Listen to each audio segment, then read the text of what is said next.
Саламатсыздар ма, құрметті білім алушылар. Бүгінгі химия сабағын бастайтын болсақ, бүгінгі сабағымызда біз, яғни химияның 4-ші сабақ, зат мөлшері, Авогадро заңы, газдардың малярлық көлемі, малярлық масса және масса, көлем, молекула саны және зат мөлшері арасындағы байланыстарды қарастырамыз. Зат мөлшері бұл газдарға байланысты, массаға байланысты және де көлемге байланысты 3 формуласы бар. Яғни бұл жерде зат мөлшері, алдымен зат мөлшері масса бойынша n тең масса бөлінген малярлық масса. Бұл формуладан тағы да мысалға бұл жерде зат мөлшері табу. Одан кейін массаны табуға және маляр массаны табуға болады. Масса тең бұл жерде зат мөлшері көбейтілген m, малярлық массаны зат мөлшеріне бөлеміз. Екінші, көлем бойынша қараңыздар, бұл жерде көлем бойынша зат мөлшері тең көлем бөлінген Vm. Бұл жерде зат мөлшері көлем бойынша кетеді. Яғни бұл жерде сәйкестікке V-ны және Vm-ді табуға болады формуладан. Енді бізде тұрақты шамаларға қарастыратын болсақ, Vm яғни кез келген Авогадро заңы бойынша бұл жерде кез келген газдың 1 молі ол 22,4 литрге тең болады. Кез келген газдың. Оның несіне қарамастан, тығыздығына, ешнекесіне қарамастан, кез келген газдың 1 молі 22,4 литрге тең, яғни бұл Авогадро заңы.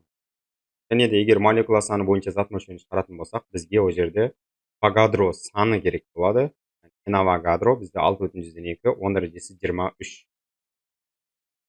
Малярлық массаны табуды барлығымыз білеміз, алдыңғы сабақтарымызда өткенбіз. Яғни MR деп атап кетіп беруге болады.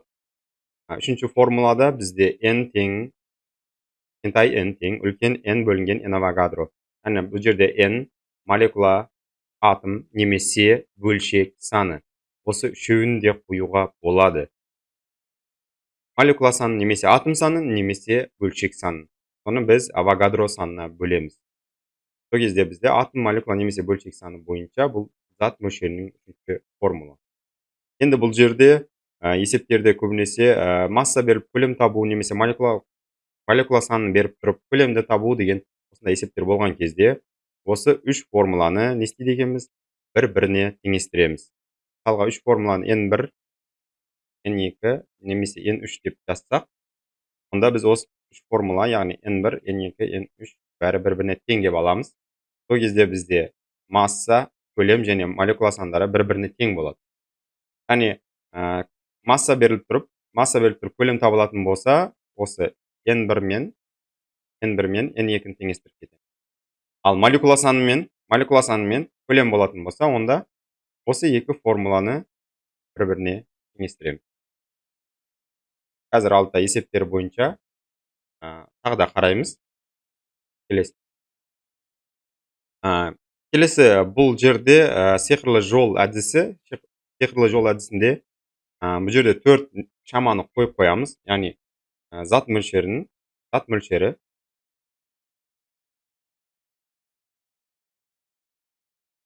масса және бұл жерде көлем. Көлемге Кж деп жазып қойсақ. Қалыпты жағдай. Бұл молекула, атом немесе бөлшек саны. Молекула саны деп қойсақ. Кез келген осы бір зат туралы, яғни бір заттың 4 шамасы, яғни зат мөлшері, массасы, көлемі және молекула санын табатын болсақ, осы жол, яғни бұл пропорция әдісінде кез келген екі зат туралы әңгіме кетеді осы жерде. Масса мен көлем туралы әңгіме кетіп тұрма, немесе молекула саны мен зат мөлшері туралы әңгіме кетіп тұрма, соны тауып алып есептің берілгеннен ары қарай осы жол арқылы шығаруға болады. Алдағы есептерде қазір шығарып көрсетемін. Есептерге қарастырайық. Бірінші есепте 8 моль судың массасы дейді. Бұл жерде бізге N берілген. N-іміз бізде 8 моль. Одан кейін массаны табу керек. Қараңыздар, бұл жерде зат мөлшері мен масса туралы әңгіме кетіп тұр. Енді мұны біз формула тәсіл, яғни бірінші тәсіл бойынша шығарайық. Бірінші тәсіл бойынша бізде N берілген. Бізде дайын формула бар. массаны табудың зат мөлшерімен, зат мөлшерімен n тең зат мөлшері көбейтілген mr. Судың mr 18 білеміз, h2o, иә? 18 грамм. Яғни зат мөлшері бізде беріліп тұр 8 моль, яғни n бұл. Табу керек бізде массаны. Сол кезде бізде 8 көбейтілген 18, яғни 144 грамм h2o болады. Ал келесі есепте қараңыздар, 8,8 грамм көмірқышқыл газының көлемі. Бұл жерде масса кетіп тұр, қараңыздар, масса мен көлем туралы әңгіме.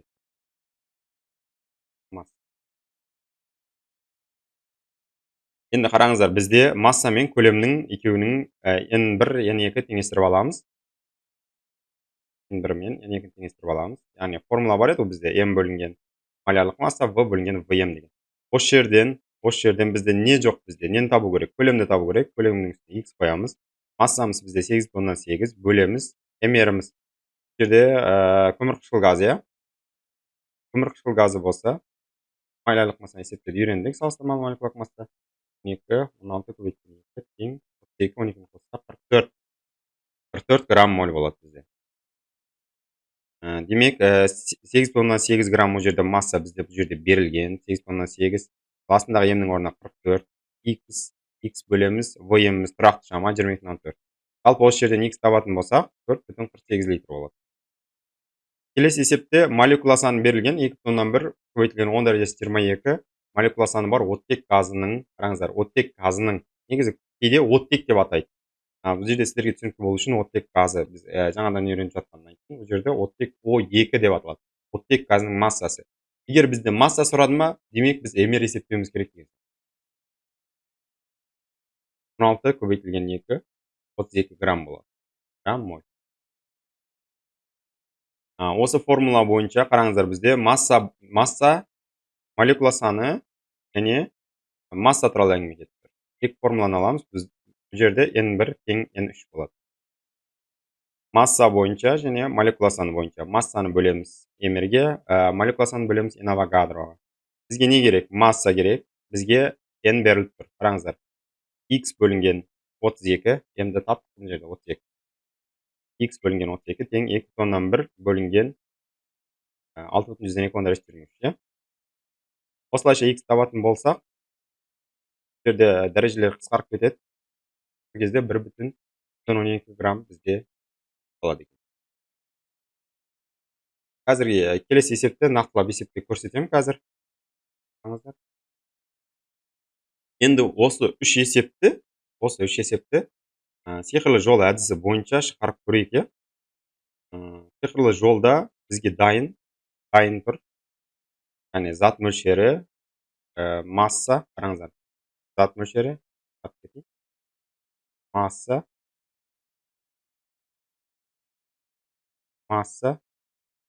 көлем және молекула саны. Жерде бізде айтып тұр, қараңыздар, моль, яғни зат мөлшері және масса туралы әңгіме кетті. Енді 1 мольді қоямыз және mr'ді қоямыз. Астында бізде не берілген? 8 моль берілген, ал бізге табу керек зат ол масса, яғни массаның астына x грамм қоямыз. Сол кезде пропорция болады, қараңыздар, осылай пропорция болады. Су қанша еді бізде? Су 18. mrx-дің орнына 18 қойсақ, 18 грамм қойсақ, онда бізде пропорциямыз дайын болады. Қараңыздар. X тең 18 көбейтілген 8 бөлеміз 1. Жауап бізде 144 болады. Көбейтіп бөлетін. Келесі есепте қараңыздар. Енді бұл жерде сиқырлы жол әдісінде масса беріледі. 8,8 грамм көмірқышқыл газының көлемі. В, иә? Яғни бізде көлем, масса, көлем. Яғни миымызда осы сиқырлы жол тұратын болса, бұл жерде масса мен көлемді алып аламыз да қоямыз. Бізде пропорцияның, яғни бірінші сатысы дайын. Яғни mr бізде SO2 44 граммда, қараңыздар, 44 граммда 22,4 литр болады. Одан кейін бізге берілген масса беріліп тұр, а көлем x. Пропорцияны жаңадан жазайық. 44 грамм 22,4 литр. Екеуінен біреу беріліп тұрады бізде. Не беріліп тұр? 8,8 грамм беріліп тұр, 8,8 граммда x. Пропорцияны былай x бойынша көбейтіп шығаруға да болады. Яғни 22,4 көбейтілген 8,8 бөлеміз 44. Осылайша шығаруға да болады. 4,48 литр шығады. Немесе қараңыздар, 8,8 пен 44-тің арасында қандай байланыс бар? 8,8 пен 44-тің арасында. 44-ті қалай істесек, не істесек, яғни қандай амал қолдансақ, немесе амалдар қолдансақ, 8,8 шығады. 44-ті көбейтеміз 2-ге, 2 көбейтсек 88 шығады. Одан кейін бөлеміз 10-ға. Қараңыздар, техникасы қандай? 8,8 шығару техникасы 2-ге көбейту және 10-ға бөлу. Демек, біз 22,4-ті 2-ге көбейтіп 10-ға бөлетін болсақ, бізде жауап шығу керек. 22,4-ті 2-ге көбейтетін болсақ 44,8, ал оны 10-ға бөлетін болсақ 4,48 шығады. Яғни калькулятордың қажеті жоқ, мида 3-4 секунд ішінде бұл есептің жауабын шығаруға болады. Келесі есеп бізде үшінші есепте қараңыздар, молекула саны мен масса туралы әңгіме кетіп тұр. Қараңыздар, молекула саны және масса. Масса бұл жерде не табу керек? Бұл жерде қараңыздар, енді бұл жерде масса болған, мына жерде молекула саны.